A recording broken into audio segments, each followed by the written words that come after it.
Como a gente acabou de observar, a célula vegetal apresenta um reforço externo que é a parede celular ou celulósica e a célula animal um reforço chamado glicocálix. Daqui a pouco você vai observar na tela, parece um monte de anteninha de televisão. O primeiro contato que a célula animal faz junto ao seu meio é exatamente através do glicocálix.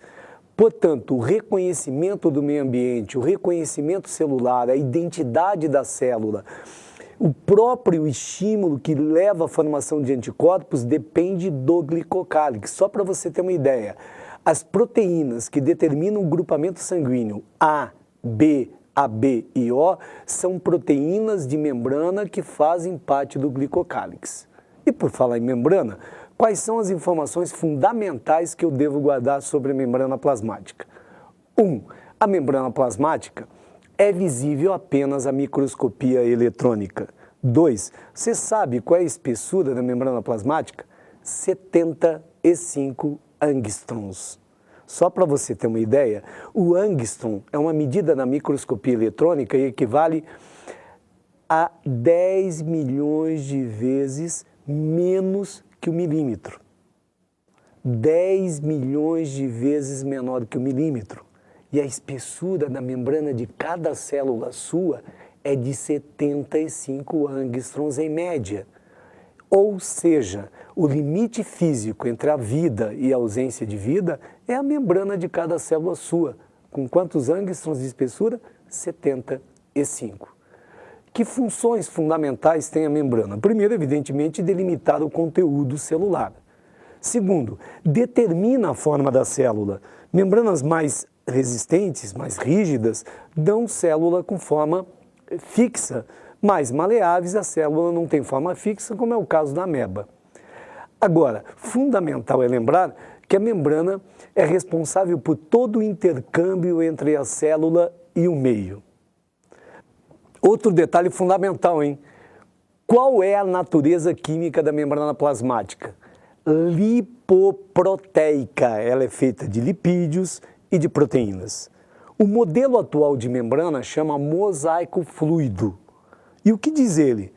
Que a membrana plasmática é formada por uma bicamada fluida de lipídios contendo um mosaico de moléculas proteicas. Isto é, não é nada sólido. Eu tenho tipo um óleo muito denso onde as proteínas navegam. Você pode observar na tela que os lipídios, esta bicamada, cada molécula tem uma cabeça polar e um corpo apolar voltado para o centro. São principalmente fosfolipídios. As proteínas que navegam nessa bicamada lipídica ou que atravessam a espessura total ou não, são chamadas proteínas integrais de membrana. E elas determinam a identidade de cada célula. A parte onde tem a cabeça das moléculas lipídicas é uma região chamada hidrofílica, porque é uma região polar. Aquela parte média do corpo da bicamada lipídica é uma região hidrofóbica, altamente apolar, ela repele a água. Evidentemente que as substâncias atravessam a membrana no sentido do meio para a célula e da célula para o meio. Nós chamamos esse fenômeno de transporte através de membrana. Como ele pode acontecer? De duas formas. Ou a permeabilidade seletiva ou o transporte em quantidade. A permeabilidade seletiva acontece, por sua vez, de duas outras formas. Ou transporte passivo ou transporte ativo. O transporte passivo ocorre a favor de um gradiente químico, que é o mesmo de concentração, e ou elétrico. Por exemplo, a membrana plasmática, na face que faz contato junto ao meio ambiente, é eletrizada positivamente. E a que faz contato junto ao citoplasma, negativamente. Evidentemente que o fluxo de íons negativos é mais fácil para fora e positivo mais fácil para dentro. Isso é a favor de um gradiente elétrico.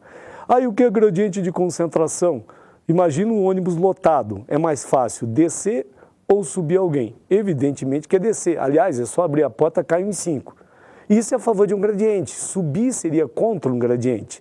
Portanto, se eu tiver uma quantidade de íons ou de uma substância maior de um lado ou de outro, é mais fácil o fluxo no sentido onde há menor quantidade. Isso é um gradiente de concentração.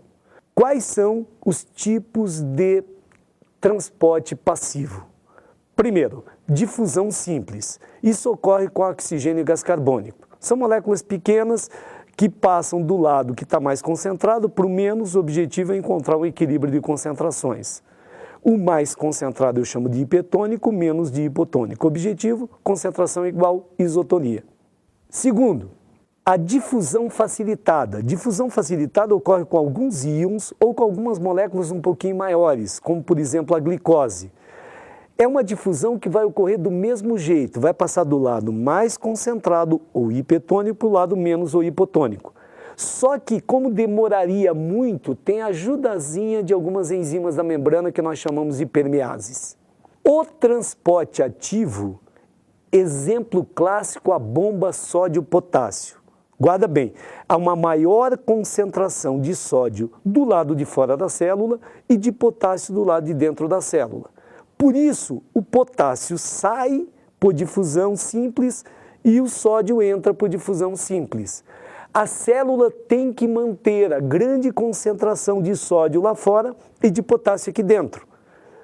O sódio para manter a diferença de potencial, senão para o seu sistema nervoso, por exemplo, não tem impulso nervoso. E o potássio participa de várias reações dentro da célula.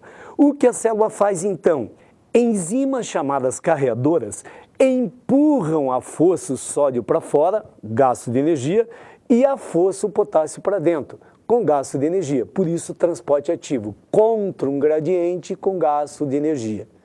Logo, que a gente já viu, transporte passivo, difusão facilitada, transporte ativo, bomba sódio-potássio. E eu deixei agora para chamar a sua atenção porque cai um monte. Uma forma de transporte passivo que a gente chama osmose. Na difusão facilitada, o que passa através da membrana é o soluto. Guarda bem, na osmose é o solvente. E o solvente universal é a água. Logo, durante a osmose, o solvente, para equilibrar, em vez de transitar do meio mais para o menos concentrado, como no caso de soluto, é o contrário, do menos para o mais, do hipotônico para o hipertônico. E tem uma larga utilização no dia a dia da gente. A água só entra na raiz da planta porque a célula da raiz é hipertônica em relação ao solo. Se você colocar adubo demais, por exemplo, colocar sal no solo, como faziam antigamente quando lutavam, você deixa o solo hipertônico. Resultado, a água não entra na raiz e a planta morre. Outro dado, quer ver legal? Na hora de preparar a salada, você tempera no seu prato ou na saladeira? No prato, porque se você sobrar salada temperada, ambiente externo fica hipertônico, ela pede água e as folhas murcham todas. Outro dado importantíssimo de osmose, a salga da carne. Quando não tinha geladeira, o pessoal salgava a carne. O charque, o famoso charque. Por que preserva? Porque eu aumento a concentração do lado de fora, as células pedem água para o meio, hipo para o hipertônico. Como pede água, sem água as bactérias não desenvolvem, logo a carne não estraga. Outro exemplo importante é o caso dos protozoários de água doce, que são hipertônicos em relação à água doce. Por que eles não explodem? Porque eles têm uma estrutura chamada vacúolo pulsátil, ou contrátil, que bombeia todo o excedente de água para fora. Assim, nós vimos a permeabilidade seletiva. Numa próxima aula, nós teremos o transporte em quantidade para entender mecanismos de defesa da célula, inclusive. Meu amigo, dá uma estudadinha, porque o assunto é bem tranquilo. Vamos chegar juntos no vestibular.